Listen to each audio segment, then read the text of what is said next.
Dnes sa nachádzame na jahodovom poli v Rimaduniciach. Čím je toto pestovanie charakteristické? Môžeme ho nazvať, že to je biopestovanie, biojahody, alebo nie?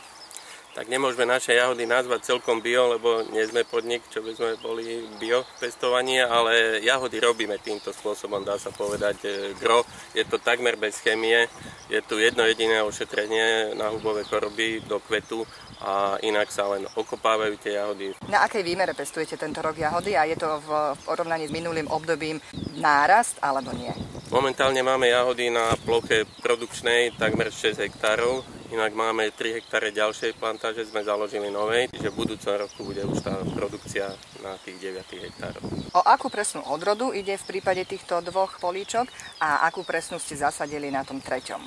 Máme tu odrodu Clary a v podstate aj na tom treťom sme vysadili z tejto odrody a máme ešte jednu novú, taká je pod číslom, čo sme skúsili nejakú takú menšiu výmeru tam vysadiť. Uvidíme, ako sa nám bude javiť a ako budú ľudia s ňou spokojní. Čím je charakteristická táto odroda Clary?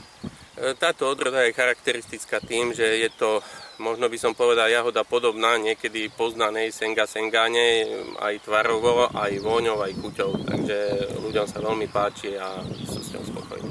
Tým, že rozširujete vašu produkciu, tak počítate potom aj s nejakým iným využitím, než len takto na tú bežnú spotrebu pre ľudí z okolitých dedín, regiónov? Určite nie, nechceme nejakým iným spôsobom. Máme tu pár žien, čo oberajú a niečo sa predá popri tom samozbere, ale našim hlavným cieľom je uspokojiť tých zákazníkov, tých ľudí zo širokého okolia. A oplatí sa to momentálne pri dnešných cenách? Tak oplatí.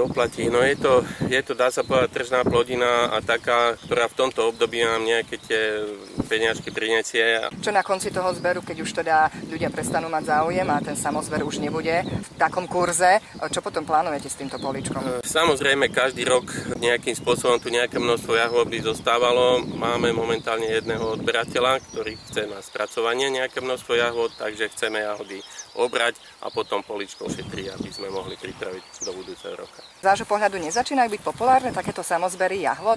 Veľmi veľa ľudí si obľúbilo, že pôjdu si sami nazbierať tu v tomto regióne. Naberá to taký populárny smer? Tak určite áno, myslím si, že aj tou propagáciou tých slovenských výrobkov, slovenských produktov alebo nákupom priamo u tých farmárov nabralo toto nejaké obrátky a ľudia majú čoraz väčší záujem si takýmto spôsobom zakúpiť. My sme v lokalite, by som povedal, veľmi zahustenej. Máme tu síce aj konkurenciu okolo, ale nemám dojem, že by sme si nejakým spôsobom konkurovali. Dokáže každý to svoje množstvo predať a prežiť.